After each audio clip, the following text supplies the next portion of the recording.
क्या आपको भी ग्रेड 6 और 7 बाल्डनेस है एंड डोनर एरिया वीक है बट आप चाहते हो कि आपका पूरा फुल कवरेज हो?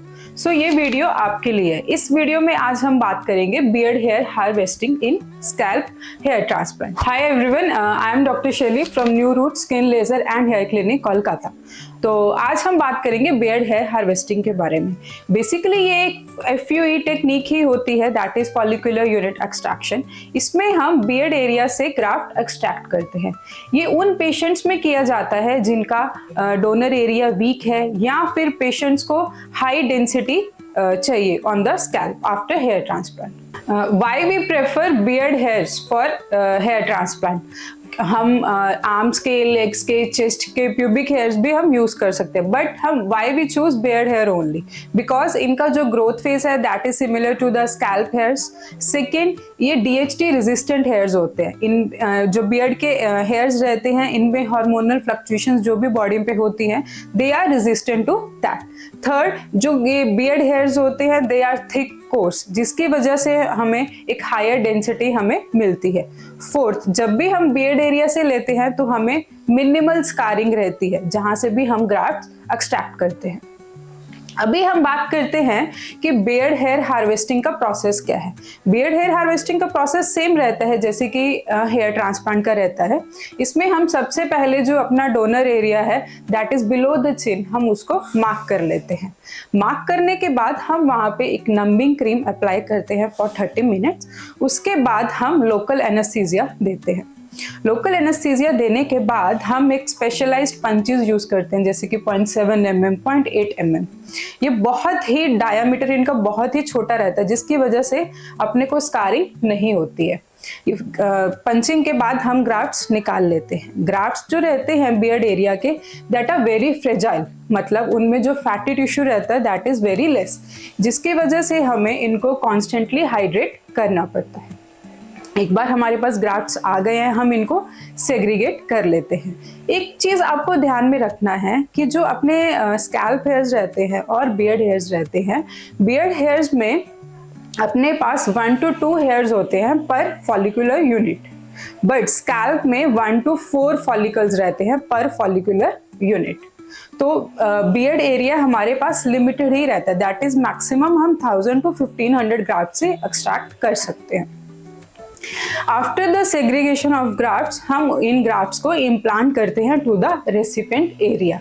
एक बार ये प्रोसेस हो गया उसके बाद हम बियर्ड एरिया का ड्रेसिंग करते हैं। Now we have few things जो अपने को कंसीडर करनी है व्हाइल बियर्ड हेयर हार्वेस्टिंग।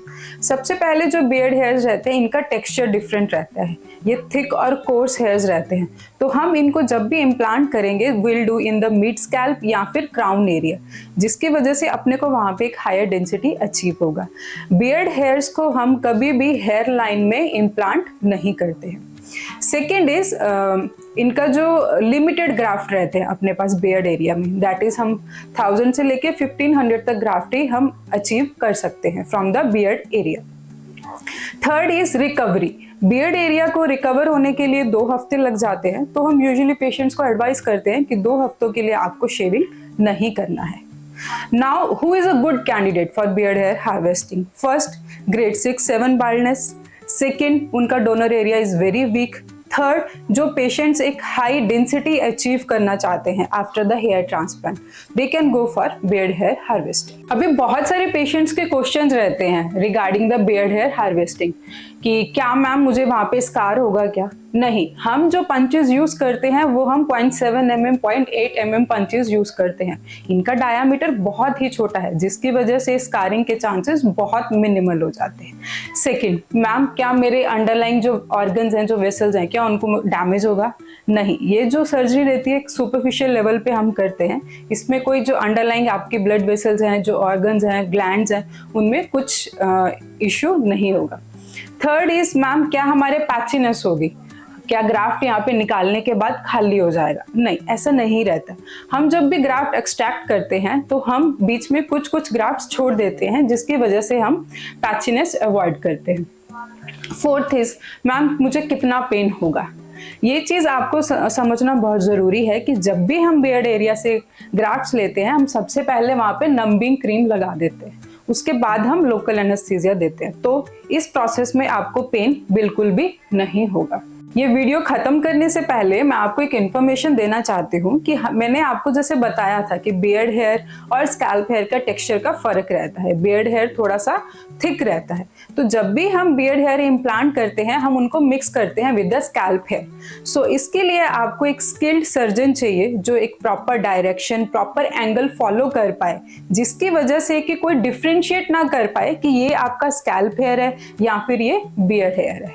तो आप जब भी हेयर ट्रांसप्लांट के लिए सोचे तो आप हमेशा ट्राई कीजिए कि आप एक बेस्ट हेयर ट्रांसप्लांट सर्जन के पास ही जा रहे हो। आई होप मैंने आपके सारे डाउट्स क्लियर कर दिए होंगे इस वीडियो में।